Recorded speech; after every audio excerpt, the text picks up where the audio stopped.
BMW nous dit qu'il s'agit d'un coupé sportif. Peu importe votre avis, cette seconde génération du X4 propose une approche intéressante de la voiture familiale tendance.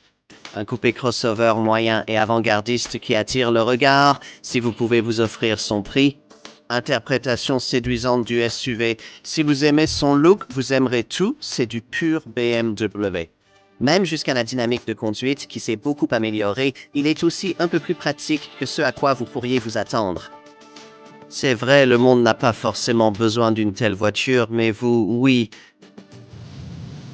BMW estime que les SUV coupés doivent offrir plus qu'un design élégant, avec une conduite plus précise et dynamique. Sur le X4 original, seuls de faibles efforts ont été faits. Caisse un peu abaissée et ressort légèrement durci sur la seconde génération. Bien qu'on nous promette que le travail a été bien fait. Cela aide, bien sûr, que les fondamentaux soient bien meilleurs cette fois-ci. Par exemple, la plateforme Clark Cluster Architecture est bien plus rigide. Toutes les variantes disposent d'une transmission intégrale X-Drive redéveloppée, intégrant un train épicycloïdal à l'essieu arrière pour répartir la puissance entre les roues arrière en virage.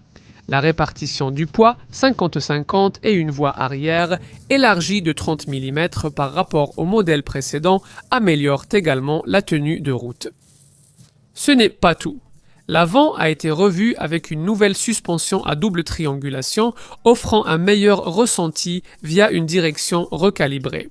La garde au sol reste plus basse que sur le X3, assurant un centre de gravité réduit et une suspension plus ferme, grâce au ressort M-Sport renforcé de série. Cette fois-ci, tout cela offre un niveau de compétence en tenue de route assez étonnant pour un modèle qui se présente comme un SUV.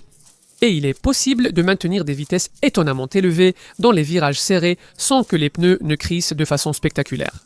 Côté moteur, dès le lancement, ce modèle proposait le choix entre les deux diesels classiques de BMW, dont le 4 cylindres 2 litres de 190 chevaux, nous essayons ici, et une alternative est le bloc 6 cylindres 3 litres de 265 chevaux.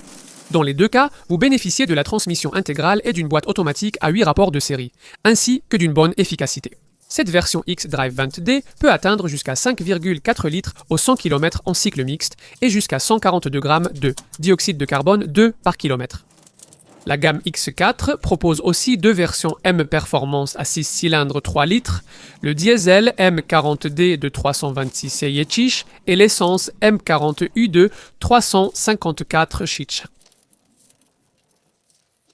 Ce X4 est subtilement plus grand et plus élégant dans sa seconde génération. 81 mm plus long, 37 mm plus large et 3 mm plus bas. Des statistiques aux proportions dynamiques, valorisant la répartition 50-50 et suggérant le potentiel de performance de ce modèle. Tous ces éléments n'offrent pas une impression aussi marquante que celle du plus grand X6 de BMW. Cela attire quand même l'œil, plus modestement. Un geste de défi envers l'establishment. On est assis un peu plus bas qu'un X3, mais la position reste dominante au volant. L'habitacle est désormais de bien meilleure qualité que l'ancien, et les sièges sport offrent un meilleur maintien. Les matériaux, dont le cuir véritable et les finitions métalliques, offrent un toucher agréable et une sensation unique sur cette version haut de gamme. La plupart des modèles disposent d'un écran central multimédia professionnel de 10,25 pouces avec le système eDrive, et l'instrumentation devrait probablement inclure au moins une touche de la technologie de cockpit numérique virtuel de BMW. Comme c'est le cas ici,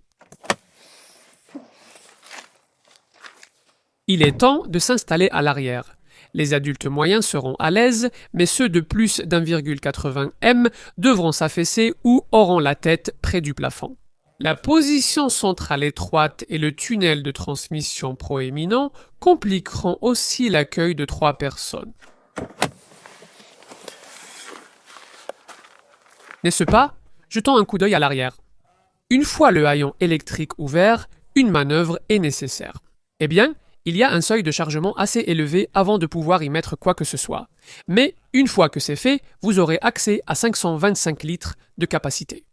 En résumé, ne vous découragez pas si vous voulez une X4.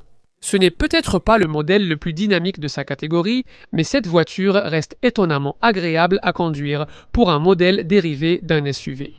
Oui, Il y a un compromis dans sa conception, mais le monde serait ennuyeux si nous n'achetions des voitures que selon des critères pragmatiques. Elle défie la raison et la logique, mais c'est précisément ce qui fait son charme et pourquoi vous pourriez en vouloir une.